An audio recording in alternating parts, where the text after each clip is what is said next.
欢迎来到烟虎味厨房，我是万万没想到杏鲍菇搭配胡萝卜会这么好吃。接下来一起来了解一下具体是怎样制作的吧。首先把杏鲍菇的头和尾切掉一小部分，也不要直接扔了，可以切成薄片用来做汤喝，也特别的美味。接下来把杏鲍菇对半切开，然后把刀换成45度角，把杏鲍菇切成斜刀块，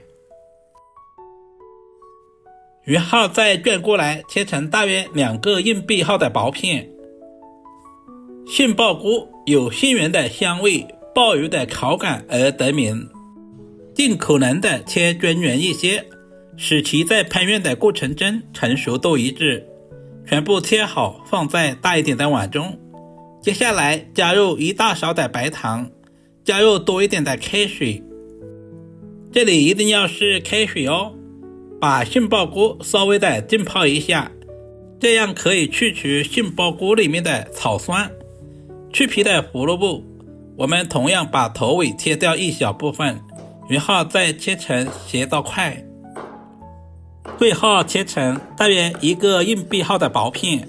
看似非常平淡无奇的胡萝卜，其营养十分的丰富，富含丰富的维生素和膳食纤维，是平民版的营养宝库。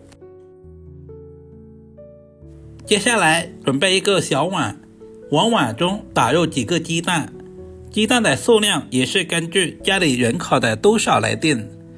今天的鸡蛋不需要打散，放在一旁备用。起锅加入花生油，油热之后把鸡蛋直接倒在锅中，大约煎至1分钟左右，底部完全定型之后，把火调到最小，然后靠上锅盖稍微的焖一会儿。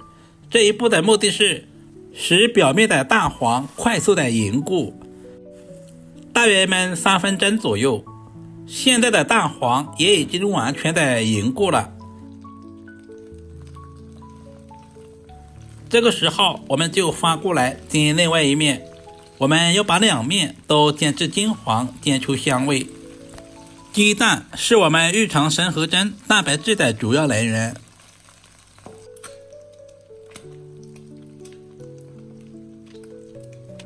同样的方法，把火调到最小，靠上锅盖稍微的焖2分钟左右，使鸡蛋完全的成熟。2分钟以后，打开锅盖的一瞬间，整个厨房都是鸡蛋的鲜香味。这个时候的鸡蛋完全的煎至定型了，同时也煎出了香味。直接捞出来控干油分，接下来简单的给下刀，这样方便老人和小孩食用。也不需要切太小，大约切成2公分左右的小方块。经过这样处理一下，还可以使鸡蛋饼更加方便入味。全部切好放在准备好的盘中备用。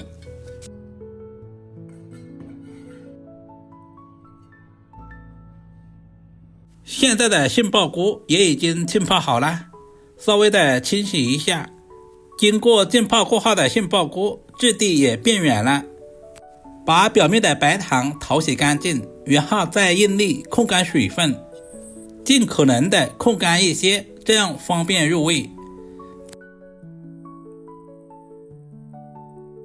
全部处理好放在盘中备用。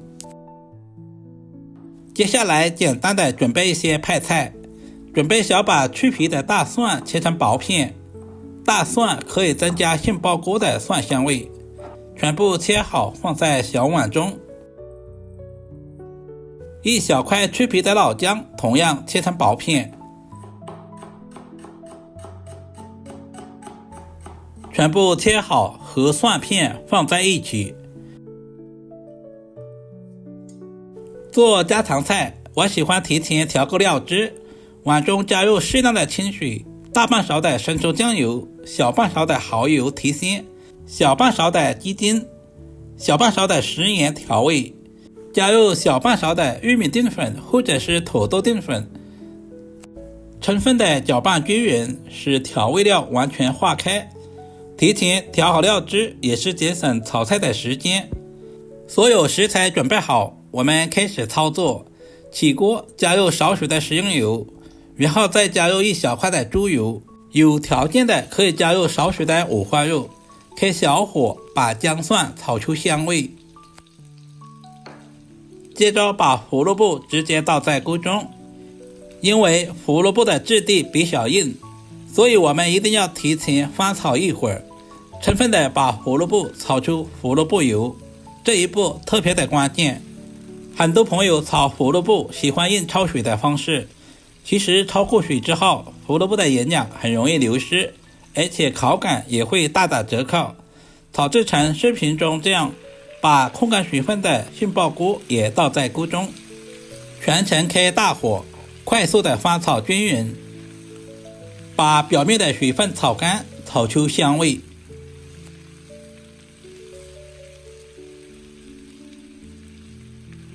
接下来把切好的鸡蛋块也倒在锅中，快速的翻炒均匀，使鸡蛋、胡萝卜和杏鲍菇充分的融合。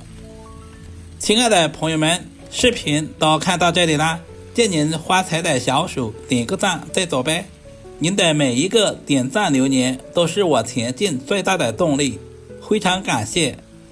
接下来把调好的料汁也直接倒在锅中，开大火快速的翻炒均匀，把调味料炒至化开，最后加入切好的青椒片，喜欢吃辣一点的也可以加入一些小米椒，快速的翻炒，把青椒片炒至断生，把所有的食材炒出锅气。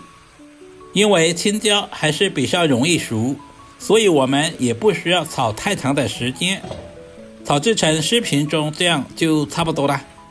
盛在准备好的碗中，就可以美美的享用了。一道营养又美味的杏鲍菇胡萝卜炒鸡蛋就这样做好了。如果你也喜欢这种做法，就赶紧收藏起来，有时间分享给家人们尝试一下，肯定不会让人失望的。杏鲍菇软绵入味，胡萝卜脆嫩鲜香，鸡蛋外酥里嫩，这几种食材搭配在一起，不仅增加了营养，同时丰富了口感。如果视频对您的厨艺有那么一点点帮助，就麻烦点赞、收藏、留言并转发一下。